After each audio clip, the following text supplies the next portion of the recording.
Hey everybody, welcome back to Going for Two with Jack Taylor. My name is Jack Taylor. My name's Hunter too. And we are now in season 6 of our podcast. We are so very excited. Dude, it feels like season 5 started like 21 days ago, and now we're here. Yeah.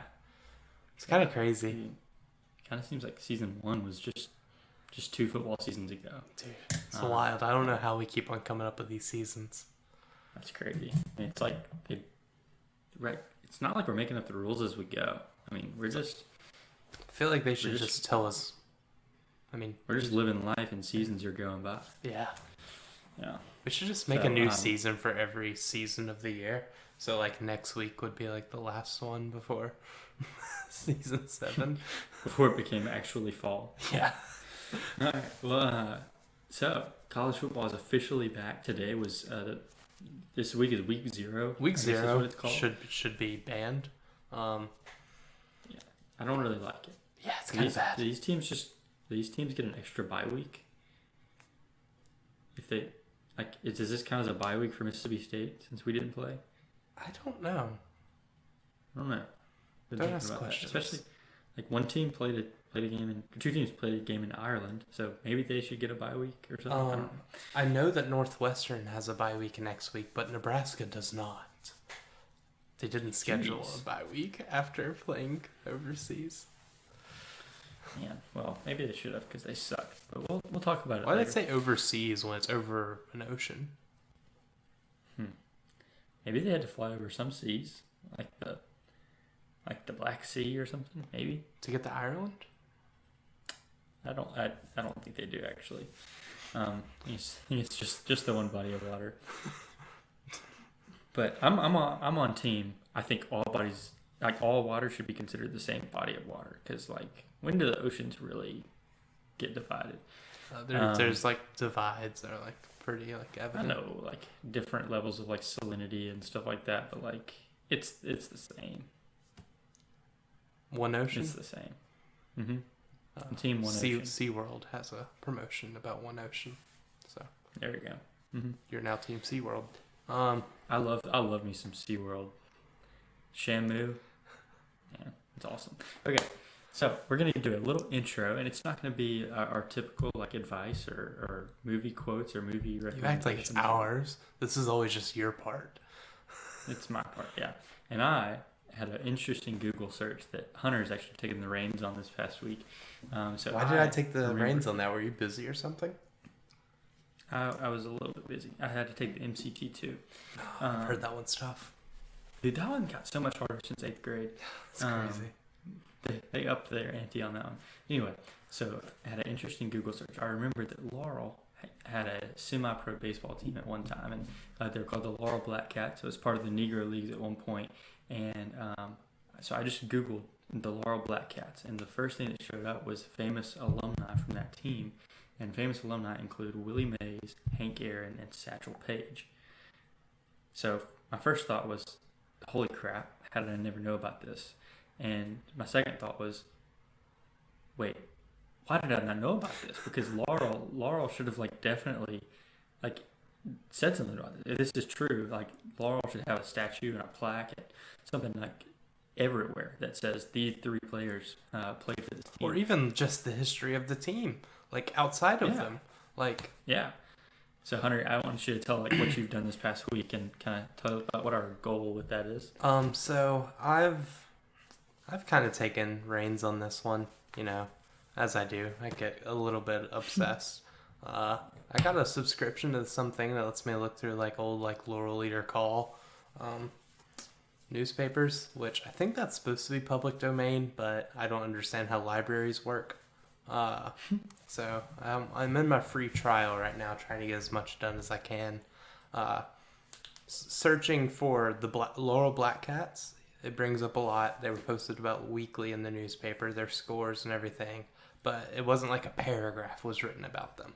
It would be Laurel Black Cats, they're playing the Birmingham something, and that would just be it. I was no. And Lefty Bell will be pitching. I'm how is this guy pitching every single game? Turns out that's what happens when you play once a week. Yeah. Crazy. But yeah, I searched everything. looking for validation for Hank Aaron, Willie Mays, Satchel Paige, all these greats. And I did find verification that Satchel Paige played there.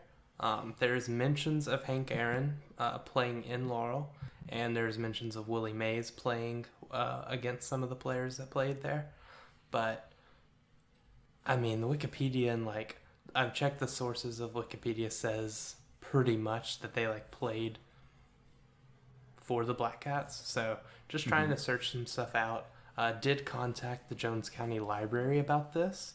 So, lady there, she was very nice. She's supposed to be searching through a bunch of stuff for me. I feel bad for that. I wish I could just go there and help, but once again, I do not understand how libraries work. Yeah. I have a library card now, but for the wrong one. So, yeah, that's where we're at. Gotcha. Yeah. I did find I'm out excited to learn. where they played back in the day. So that was pretty cool to find. Yeah, that was really cool that you sent me that.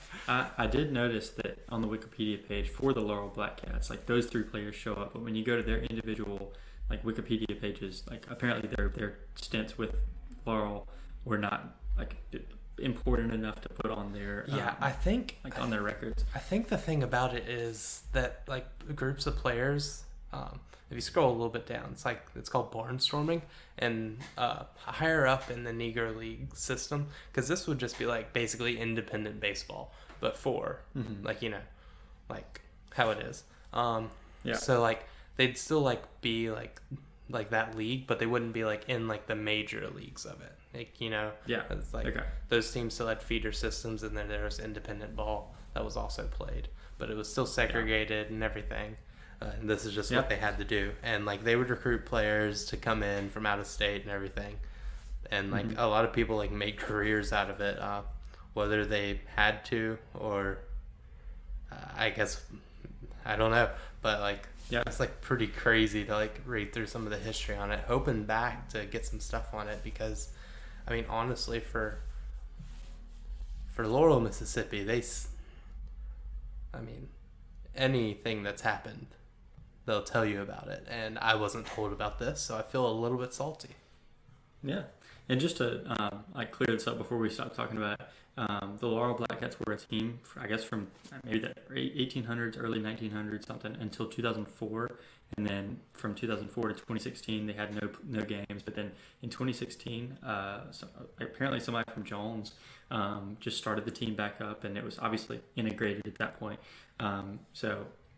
They were a team. They won a state championship in their short time back, and now they're no longer a team anymore. But maybe that'll come back at some point. It's pretty cool. I mean, the history of it all, and hopefully Laurel can kind of at least share a little bit of that if we can find that it's true. Yeah, I just want to find some stuff on it. Honestly, it'd be really cool. I feel like it's very. I mean, Hank Aaron's the best batter like ever. I mean, that's an argument that could be made. I'm pretty sure one of the batting titles is named after him. Willie Mays, the MVP, is named after him, and then Satchel Paige is just a god. So yeah, and he was boys with Babe Ruth. Yeah, and boys with like everyone, it seems like. So yeah, so it's really cool, and I didn't expect the intro to go that long, but it's a lot of cool information that if you're a sports fan and most of the people listening are from Laurel, so should be interesting to everybody. So anyway, moving on to the main point of the podcast. So each year, the Mississippi State beat writers and media, they will answer these 7 questions, and it's the same 7 every year, and you compare your answers. Well, a few of them are different, for air raid. Yeah, gotcha. You're right. Okay, so we answer these questions at the beginning, and the fun part is at the end of the year you get to look at your answers and see how you stacked up against everybody else. And so obviously we're not considered unofficially in the Mississippi State media, but we're going to answer these questions anyway. Yeah, exactly.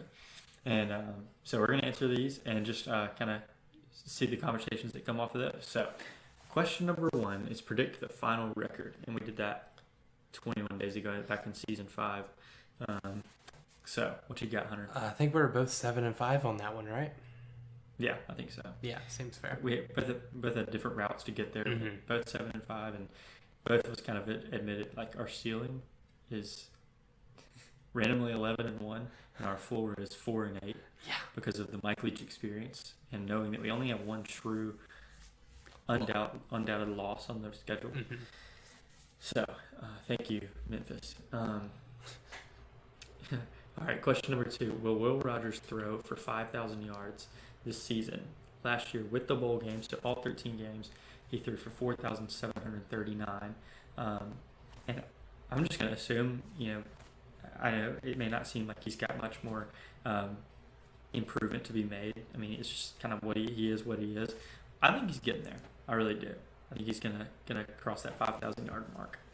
Yeah, I pretty much have to agree with that, and that's a big part of why our season can go so different, because honestly, Will can go out there and throw for 4,500 and we could win 11 games. We could win 10 games. But he could throw for 5,000 and we could win 6. Like, Yep. like, You're right. like for something that's like, oh, the quarterback's most important, yards really do not matter on this one. Yeah. So I think I'm gonna say yes. I mean, that's not many more yards per game. It's like Yeah. 40 yards extra per game. Bad math. Don't listen to me. But I think that's pretty attainable. Yeah, I really do think also that Mike Leach each year kind of shows a little bit more of like his willingness to react and adapt to SEC defenses, or he realizes he won't have a job for very long. So I do think we're going to run the ball a little bit more, and randomly I think that's going to, ultimately help the passing game more, because once we become multi-dimensional, it's going to help out every aspect of the game. So I think passing is going to become a little bit easier, and obviously we're still using those running backs as receivers. So I think more yards are to come for Will Rogers this year. Okay. Will Woody and Dylan combine for over 1,000 yards rushing? And they had 901 last year. All right. I think I'm gonna let you answer this one I first. think that's pretty much a yes, and I mean that's not that doesn't seem far fetched at all. I mean, Yeah, we had I we had agree. the games where they'd have like 13 yards, and like Mhm. I mean, instead of having 13, have 30, and then have that improvement every game, and you're there, like easily. Yeah. I think I'm gonna say no on this one. I know what I just said is gonna kind of contradict that, but I'm gonna say no here. I think they're gonna catch a lot more balls this year. I think they're gonna stay a big part of the receiving game. We're gonna use a lot of their passing, their receptions as runs, basically. Yeah. So I more think they're- touches, less, not necessarily more runs. Yeah, exactly. Okay, cool. I think that's. I didn't want to say no on that. Yeah, I was pretty big proponent of giving them touches that weren't runs last year, because a sneaky little thing, our run blocking wasn't great last year. I looked through some of the spreadsheets and like games that we like focus on running the ball. Maybe I just hate our play calls when we run, because we won't just run zone at Yeah. a 3-man front. But I mean, that's just me. But Yeah. yeah, I think just getting more touches outside. But if they could just run zone inside, I'd be happy. Sounds like it. All right. You got number 4 for us? Yeah. Who will Mississippi State's leading receiver from the wide receiver position be? So when Brian posed this question, he said you can interpret leading receiver as most catches, most yards, honestly, whatever you want. So Okay. I'm gonna let you answer this one first. Okay. I think I'm going to go Jaden Wally this year. Okay.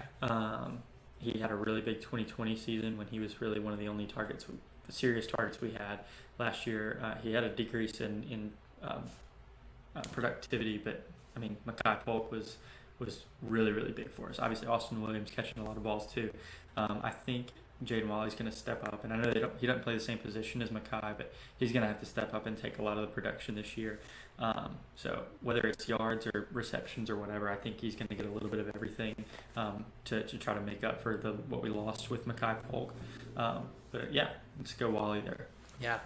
So for this one, as deep as our wide receiver room is, there's not many people that you can just like see as being that main guy, other Mhm. than like Wally. Because I mean, yeah, Austin Williams is there. We know what Austin Williams is, all reliable. That's not going to change. Yeah. I mean, Uh, if we're in a 3rd and 10, we're throwing it to him. Yeah. And that's about Tulu it. is there. That's going to change that. For him to be the leading receiver, it's going to take a change of play calling, which could happen. We could draw stuff up specifically for Tulu, but I think people want us to draw up a lot of stuff for Tulu, but I He might just think not be good at catching the I ball. think if Tulu was that great, I think I think teams would have been interested and had him transfer there. Yeah. I just think that we see Tulu, we see him get the kick returns, we see him get the ball in his hands sometimes and make big plays. But it's also compared to no yards after catch Mekhi Polk and Austin Williams. So I think that may be a little overblown, like how athletic Tulu is. I mean, they're all athletic. And also, I think it takes a different skill set to return punts and to be a wide receiver. Yeah, I mean, and yeah, you don't Tulu's fast and everything, but like, 'cause honestly, we don't even let Tulu return punts. Like, I'm not sure his hands are just that great. it's a weird thing. So you're kind of left with either is Wally gonna do it out of the slot, or do you pick Caleb Ducking, who is gonna take Mekhi's spot? And we've had 3 Yeah. years of Caleb Ducking, and he hasn't really put up anything, but he's in that spot that appears to be where Will likes to read first, Mhm. or at least that's what it looked like. So I think I'm gonna go with Caleb Ducking just for how that seems to be. Like he looked that way when Mekhi was there. He's gonna have that look that way when Ducking is there. Yeah, So that's my So reasoning. remind me, Rara Thomas is our is kind of a big name that we're hearing right now. Who's the other wide receiver? We got Jameer Calvin. Calvin's Is back. another one. Yeah. Yeah. I We don't know have if- Starkville guy. Yeah. What's his name? Why did I just forget his name? We got Scooby Ford. I'm Dude, trying. how did we forget his name? Antonio Harmon? That's No, another guy. Rufus Harvey. Rufus Harvey. Sorry for that, Yeah, everyone. That's who I'm thinking of. Yeah, sorry about that. I just had to know. Yeah, I mean, he had a few breakout games last year. I think I mentioned this on the last podcast, but Rara and Rufus Harvey, the two R names, they both really did show up at different times last year. So those are two names I guarantee you we're going to hear this year. And there's a lot of wide receivers just because of the depth that we have. Mhm. We're going to see a lot of them. I mean, Yeah. I'm looking. Numbers 80 through 87 in jersey numbers are all wide receivers. Poor And guys that had makes bad sense. numbers. Yeah, and then you've got Rara Thomas, who just upgraded to number 0. I guess Ronor is another option, but yeah. Yeah, and he's the name everybody's been talking about in fall camp. So he really could be the leading receiver, whatever your interpretation of that is. Yeah, but it also could be like Marquez Dortch, like randomly. Yeah. Like, I really don't know. it's wild. Anyway, that's going to be a fun one to look at and to keep up with the rest of the year. But moving on, we're going to go to top 5, or go to number 5, which is top 5 in the SEC in total defense? Question mark. So we were number 7 in the SEC last year. So explain what that means to us and give us your answer, Hunter. I mean, if you look at the SEC, there's not many teams you'd be like, wow, it's a great defense. So Yeah. be a little bit better than top half, right? Okay. So All right. So like and- total defense, is that like? yards allowed, Okay, gotcha. I think. I really didn't know. I don't know if it's points. You gotta. I don't know if it's explain this points to me or like I'm- yards. I don't know. Okay. Explain this to me like I'm 5, you know. Yeah, I mean, it's another year with the Zach Arnett defense that seems to be kind of feast or famine a little bit. I mean, it's either like,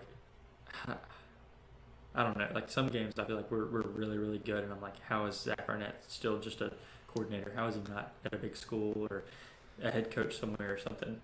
But then there's some games that it really shows like we might just not be as talented as I think we are.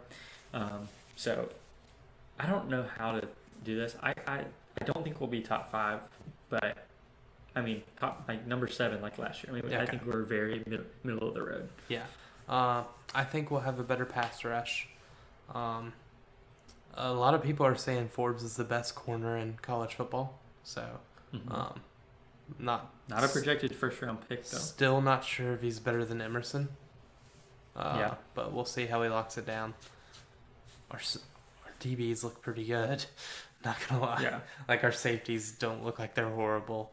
Our D line looks good. Our linebacking core is all together. So Like missing Brule, but ooh, what did he do last year? yeah, uh, yeah. I think it was like every other week. It was like, when's Brule gonna do something? He did a lot during Mickey Mouse season, but Yeah. sorry. So I'm gonna say yeah. I think we got better on that side of the ball. Okay. So I like yeah, that's pretty much it. And I think teams that we play got way worse offensively. All right. I mean, I like it. Arkansas lost their one- leading one- receiver. Ole Miss lost their team. Texas A&M, I don't know what to think, but we're beating them. Yeah. Who's their quarterback this year, huh? I think Hayes King. He did great last Ooh-wee. year. Mhm. I think that's the one that almost We're- lost to Colorado. I think. Was that? Oh, he was when he was at A&M. He Yeah. was at A&M last year. Okay. I think it was Hayes King. Yeah, it sounds right. Yeah, he's the one that Maybe. broke his foot or whatever, and they're like, "Oh, he's gonna come back," and he just didn't because they went 8-4. Zach Calzada came to the rescue. Thanks for All right, beating so- Bama. Question number 6. We got what game that we predict State to win are they most likely to lose? So gotta kind of go back and remember what our predictions were last week or last episode. I know I predicted us to beat. I think. I'll do mine while you're thinking. Okay, so thank you. I predicted us to beat Georgia, and Mhm. I believe I predicted us to beat LSU. I think. Okay, I remember that. I think I may have. So I have to choose between those. LSU, it's in Death Valley, but we caught them early. Georgia. I feel like I should be more scared of Georgia, but I'm just not, because we're playing them in Starkville late in the season, and how we played them in 2020, and how much they're losing and everything. And Stetson Bennett is their quarterback, but I guess he did win a national title. He was the best quarterback on earth for like 3 drives. But I pretty much have to say the defending champions. So Georgia. You gonna say Georgia? Yeah. I predicted us to beat A&M, and I would say that that's the team we're most likely to lose to. But it doesn't matter if it's in Starkville or College Station. It's A&M, and we're Mississippi State, so we're winning that game. I think I said we were going to beat LSU as well, but I think we're going to beat them. All these games seem to make sense. I also said we're going to beat Ole Miss, and that game just never makes sense. So Mhm. I guess that's the game that we're most likely to lose. They're going to go for the 3-peat, and hopefully we win. But I predicted that, but I think that we could lose that game very easily. I want you. Could you explain to the listeners what their season looks like? By the way. Okay, let me jump over to that. It's a very silly one. Yeah. Let me just go over to their schedule. This is good podcasting. Okay, so to start off the season, they have Troy. Then next they have Central Arkansas, sitting 2-0, looking pretty good. And then they have Georgia Tech, so sitting nice, 3-0. Then they have Tulsa, so you're sitting 4-0. And then Kentucky comes to town. Don't really know what to think of Kentucky, but I mean, you can count that as a win for Ole Miss very easily. So they're sitting at 5-0 right there, and then Vanderbilt. So you were 6-0, and then you have Auburn at home, at LSU, at A&M versus Alabama, at Arkansas, and then the Egg Bowl. But like honestly, they could beat. I mean, be a little I mean, bit better it's- than Kentucky, and you could be undefeated going into Bama. Yeah, I've never seen a team have their 4 non-conference games, the first 4 games of the season. And I guess it's good And- for them since their quarterback battle is still going on. So you can kind of Yeah. do what Michigan's doing, where the one's getting 1, one's getting 2, and then the third is going to be the winner of it. So Yeah, I just have never seen that before, and I don't know.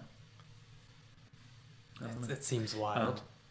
Yeah, I mean they could lose. I mean Tulsa and Georgia Tech are the two. I mean obviously of the 4 non-conference games, those are the two that I guess could be competitive. Tulsa's not good, and Georgia Tech, they're not good either. But I mean they're more competitive than the first 2, and Kentucky is by no means a gimme game. But I mean who knows? You could easily count it as like Yeah.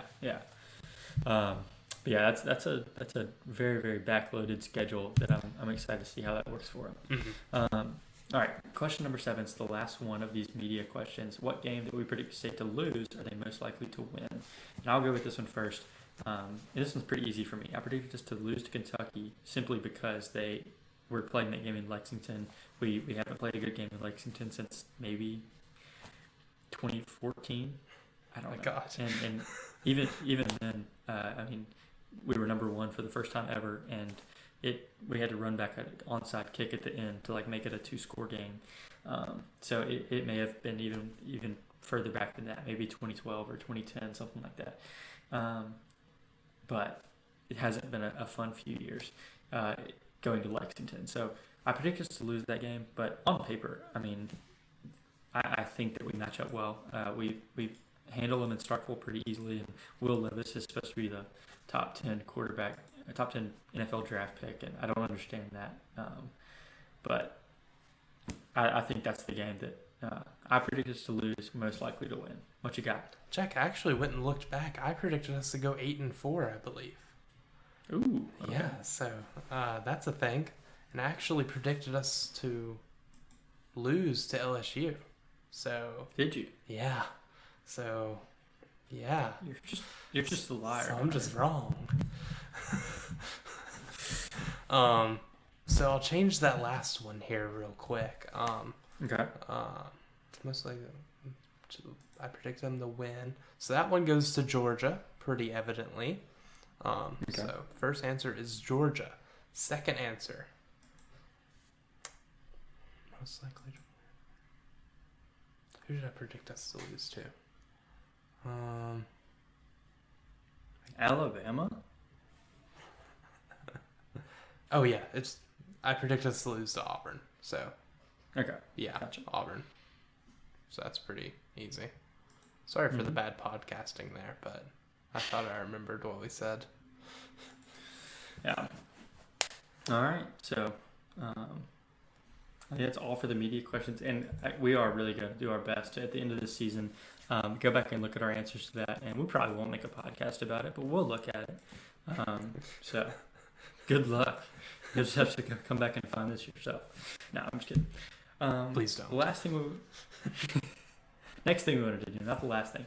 Next thing we wanted to do is, in light of seeing Desmond Howard's Final Four playoff teams for this year, we wanted to make our own version of that and make it something that could actually possibly happen. Mm-hmm.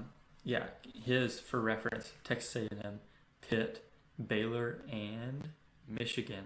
He picked 3 teams that won't be top 3 in their conference. With Texas A&M beating Michigan in the national championship. So My just gosh. think about that one while you're going to sleep at night. Dude, I and don't try to know. They not got have the number nightmares. 1 recruiting class. How many of them are going to play? I don't know. Dude, they're going 8-4. Mm-hmm. Oh, man. And if they Anyway. don't, oh no, I didn't get owned. Your Texas A&M do better than 8-4. Yeah, yeah, If you want to be better than Mississippi State, be better. yeah.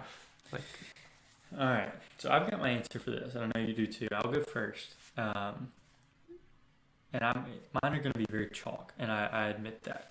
But here's my answers. So Alabama, Ohio State, USC, and Texas. Okay, I like that. Mine's very similar. Okay. My number 1 is Alabama. They're going undefeated. Number 2, Ohio State. They're going undefeated. Mm-hmm. Number 3, USC. Okay. And then number 4, here's the weird one. Probably going to get there with 1 loss, but BYU. Ooh. Yeah. Looking at their schedule, it's like perfectly set up for a non-Power 5 team that can lose 1 game and still make it. They have a bunch of teams that aren't that are kind of overrated, you could say. They have Baylor coming off of last year, Oregon first-year head coach, Notre Dame first-year head coach, Arkansas, no Treylon Burks. We don't know what that team's gonna be like, and I think they're in the top 15. So okay.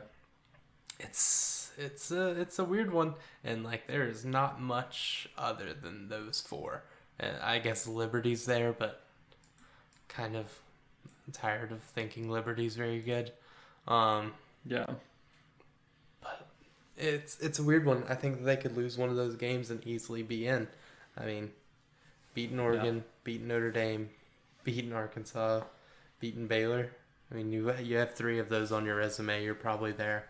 And I don't really trust anyone behind Ohio State and Alabama to just go undefeated. So, it's not like there's just going to be another team that's left out. So yeah. I think they're just going to be sitting there. Yeah.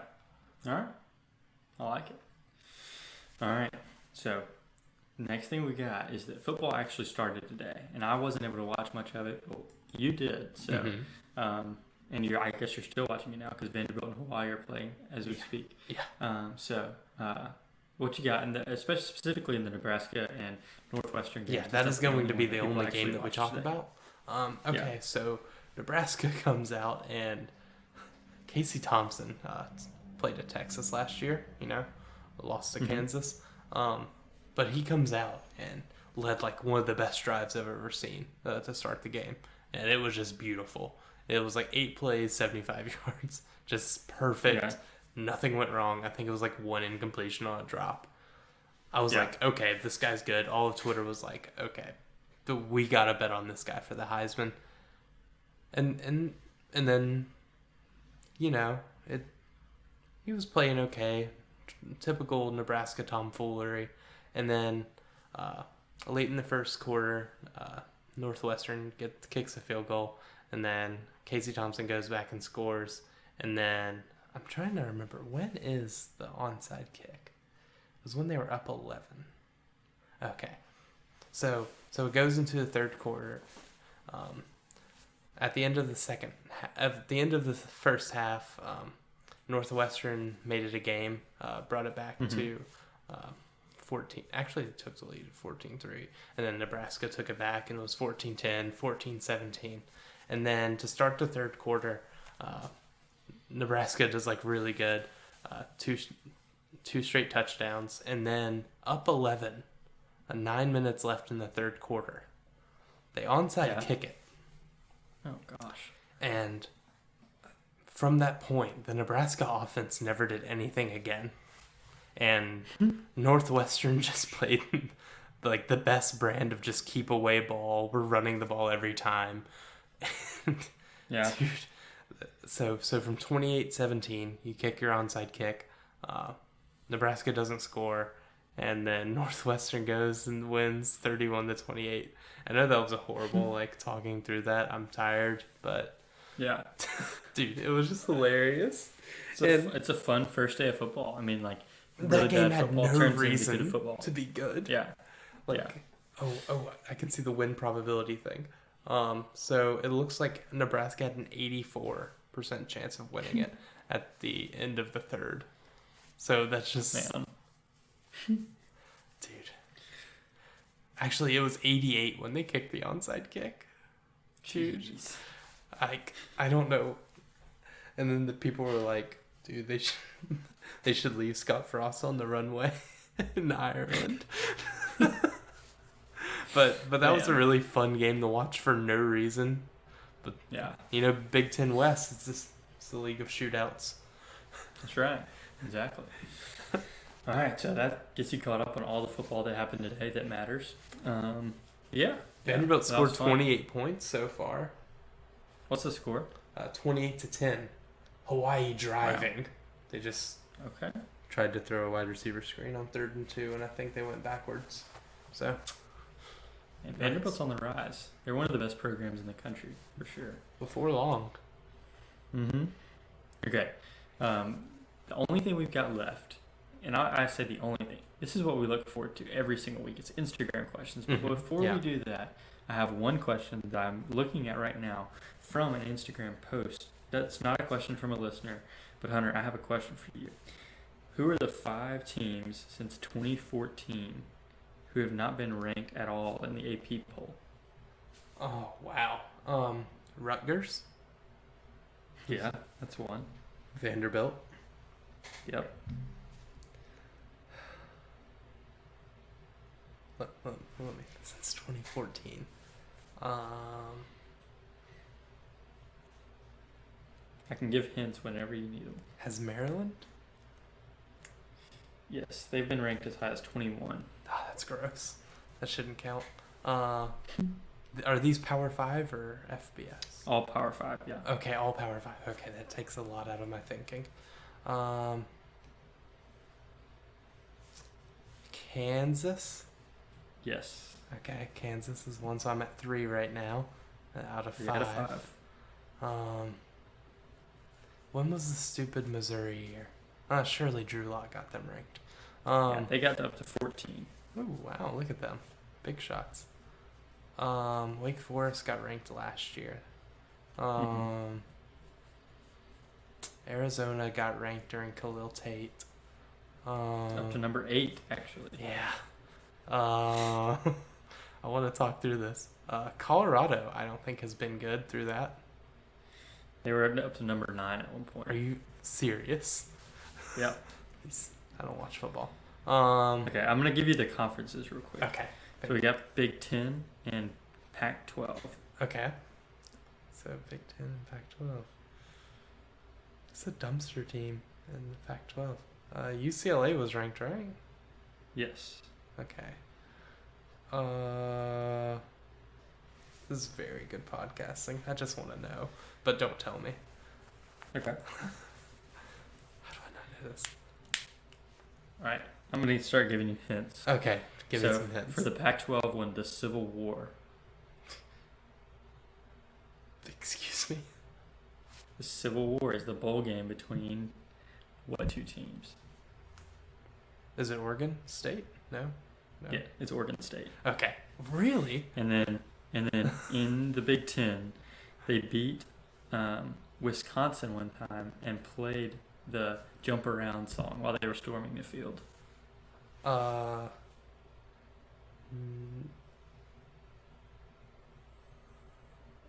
And they were in our top 25. Illinois. Yeah. I was in between Illinois and Indiana, but I knew Indiana was ranked last year. Yeah. It's like I would have gotten the 3 that you got, and then I would have been done. I cannot believe Oregon State hasn't been. I know. It's I weird. guess I just get them confused with Oklahoma State like every year. So Yeah, and I just kind of assumed that Oregon State's good. Like that Oregon State, like they're just good. yeah. All right. Anyway, we don't have many questions today, so I just wanted to kind of fill some time with that. But our 2 questions, one comes from Drew Robinson, the other comes from Brooks Taylor. First one's from Drew. Which new head coach in the SEC this season are you most intrigued by? And I kind of want to answer this one first. So Okay. I can see Billy Napier just taking over a dumpster fire at Florida and just throwing some like lighter fluid on it and just watching it burn even higher. Yeah. Or I could see him like being the good coach that we've seen him be at Louisiana Lafayette and take them to a team that can make it to the SEC championship again. Like I really don't know, and I want to believe it's going to be the first one because I just kind of want to believe that all that wasn't Dan Mullen's fault, but it might have been. Yeah. Um, But and- dude, he was 1 year away with Anthony Richardson. yeah, We just know it. Like, just like he was a year away with Keaton Thompson. dude, and I think so. I listened to Unnecessary Reference with Brandon Walker, and Brandon Walker gets so mad about them firing Dan, and I think it's just because he sees Anthony Richardson is Dak, like, Yeah, it really is. and just give him a year, and he's got him. I mean, Dan was pretty successful with Kyle Trask. Like, come on. I don't get it. It's because he didn't out recruit Georgia, but you know who's not going to out recruit Georgia? Billy Napier. Billy Napier.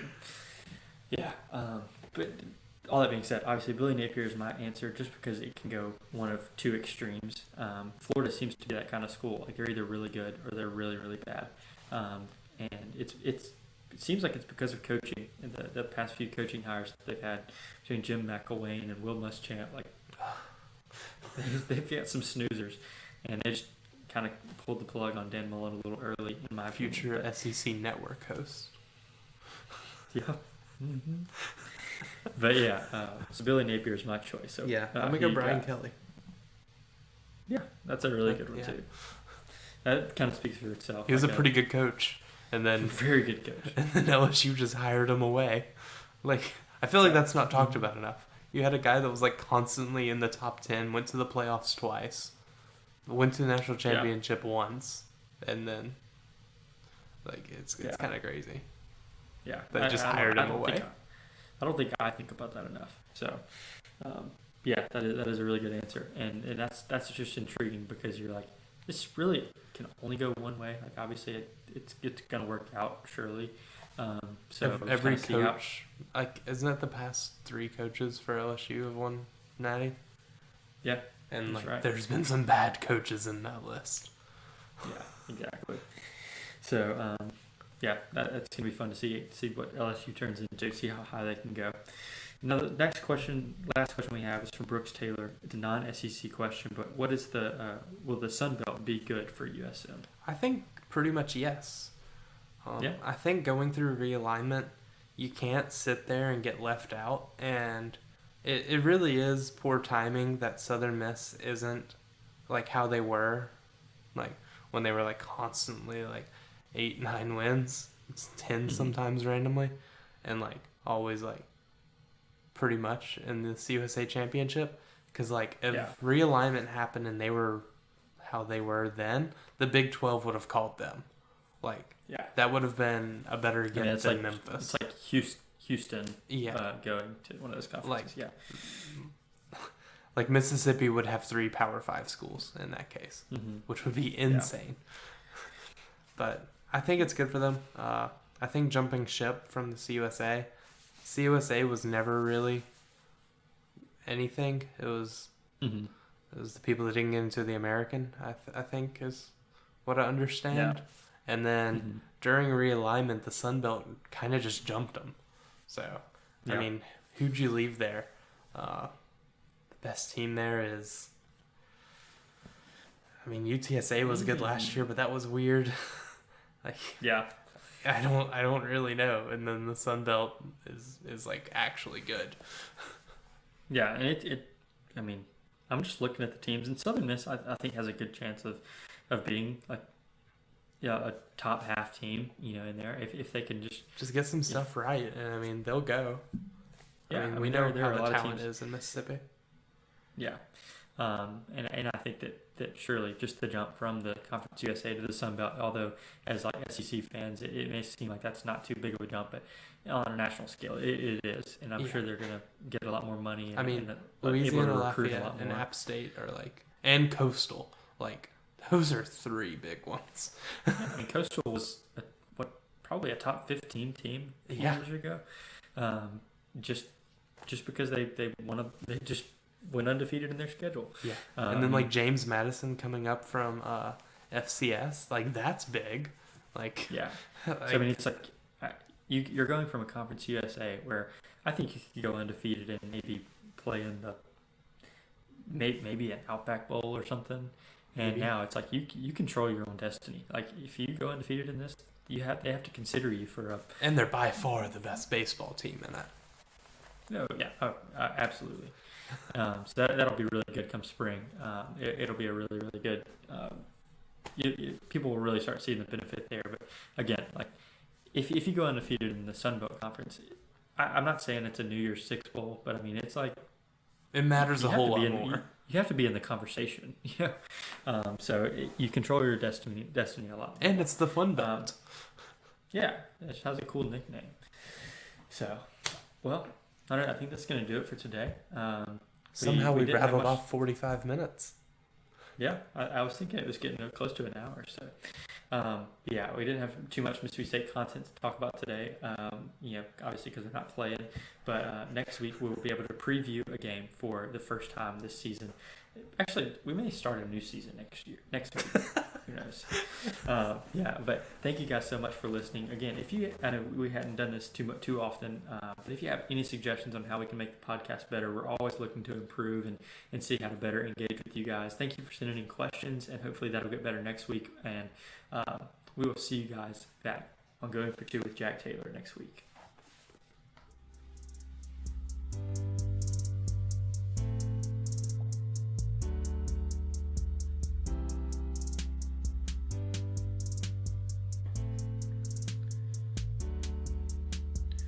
Hunter, for $200, who is the last Mississippi State coach to beat Nick Saban?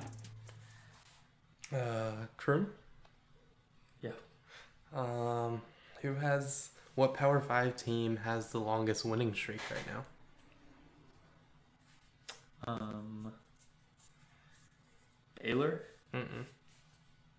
It's a team that had a bad year last year. Oh gosh. Tennessee? Clemson. Ooh. They had a really bad 10-3 season. Golly. Alright, bye y'all.